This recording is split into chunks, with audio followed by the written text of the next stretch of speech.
एक बार एक साधु मठ में अन्य भिक्षुओं के साथ रहता था।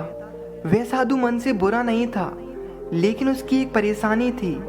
आए दिन साधु का झगड़ा किसी न किसी से होता रहता, लेकिन वह जब भी किसी से झगड़ा करता, उसके कुछ समय बाद उसे एहसास होता कि मैंने ऐसा क्यों किया। उस साधु को जरा जरा सी बात पर गुस्सा आता था। इसीलिए एक दिन उसने अपने मठ से दूर जाकर ध्यान करने का फैसला किया। पास में एक सरोवर था जहाँ ज़्यादा लोग नहीं आते थे, इसीलिए उसने उस झील के पास जाकर ध्यान करने का फैसला किया। जब वह झील पर पहुंचा तो वहाँ और कोई नहीं था। वह एक नाव लेकर झील के बीच में गया। बीच में पहुंचने पर उसने नाव को एक जगह पर बांध दिया और वहाँ पे आंखें बंद करके बैठ गया और ध्यान करने लगा। कुछ घंटे मौन बैठने के बाद उसे अचानक लगा कि एक और नाव उसकी नाव से टकरा रही है। साधु परेशान हो गया, लेकिन फिर भी उसने अपनी आंखें बंद रखी। उसने फिर से टक्कर की आवाज़ सुनी। उसे ऐसा लग रहा था जैसे कि नाव में कोई जानबूझकर टक्कर मार रहा है। आंखें बंद करके उसने देखा कि उसका गुस्सा बढ़ रहा था, लेकिन फिर भी उसने आंखें बंद रखी और चुप रहा। थोड़ी देर बाद उसकी नाव में कोई फिर से टक्कर मारता है और इस समय तक वह उस टक्कर मारने वाले पर चिल्लाने को तैयार था, जिसने उसका ध्यान भंग करने का साहस किया था। जब भी अपने गुस्से पर काबू नहीं कर सका तो उसने अपनी आंखें खोली और चिल्लाने के लिए दूसरी नाव की ओर देखा। लेकिन आश्चर्य हुआ कि जब उसने अपनी आंखें खोली तो उसने देखा कि ये खाली नाव थी जो नदी में तैर रही थी। जैसे ही साधु ने ये देखा, उसी क्षण उसने आत्म साक्षात्कार प्राप्त कर लिया और समझ गया कि क्रोध उसके भीतर है और उसे बाहर निकालने के लिए उसे केवल एक बाहरी वस्तु की जरूरत है जो उसे बाहर निकाल सके। तब से जब भी कोई साधु उसे चिढ़ाता या क्रोधित करने की कोशिश करता तो वह खुद को याद दिलाता, दूसरा व्यक्ति केवल एक खाली नाव है, क्रोध उसके भीतर है। दोस्तों, जब आप इस कहानी से गुस्से को काबू करना सीख चुके हो तो आपको यह भी कहानी जरूर सुननी चाहिए जो आपका जीवन बदल सकती है।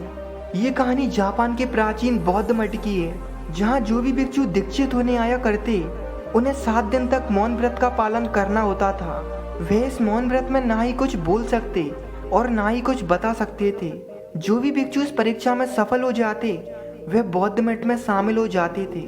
एक बार 4 भिक्षु उस बौद्ध मठ का हिस्सा बनने के लिए आए थे, इसीलिए उन भिक्षुओं को भी नियम का पालन करना था। उन चारों भिक्षुओं ने शपथ ली कि हम 7 दिन तक एक दूसरे से कुछ भी नहीं बोलेंगे और ना ही कुछ बताएंगे। उस दिन की शुरुआत होती है। सूरज चमक रहा था, ठंडी ठंडी हवाएं चल रही थीं। वे चारों भिक्षु अपने अपने आसनों पर बैठे हुए थे और वे बिना कुछ बोले केवल सुन रहे थे। धीरे धीरे समय बीतता गया। कई घंटे निकल चुके थे, लेकिन वे बिल्कुल चुप थे। वे चारों बैठे बैठे आश्रम में जो गतिविधियां हो रही थीं उन्हें देख रहे थे। समय बीतता गया। सूरज अपने चरम पर था।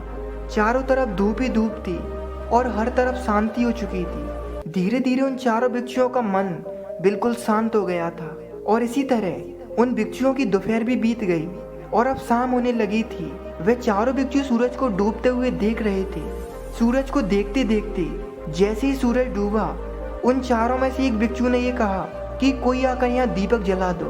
वह भिक्षु भूल चुका था कि वह मौन साधना में है। जैसे ही दूसरे भिक्षु ने उसकी बात को सुना, तभी तुरंत दूसरा भिक्षु बोला, तू भूल गया कि तू साधना में है। उन दोनों को बात करता हुआ देख तीसरा भिक्षु कहता है, तुम दोनों मूर्ख हो क्या?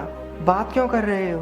क्या तुम दोनों भूल चुके हो कि हम साधना में हैं? लेकिन जो चौथा भिक्षु था वह कुछ भी नहीं बोला। उसने बिना कुछ बोले ही तीनों भिक्षुओं को नीचा दिखा दिया।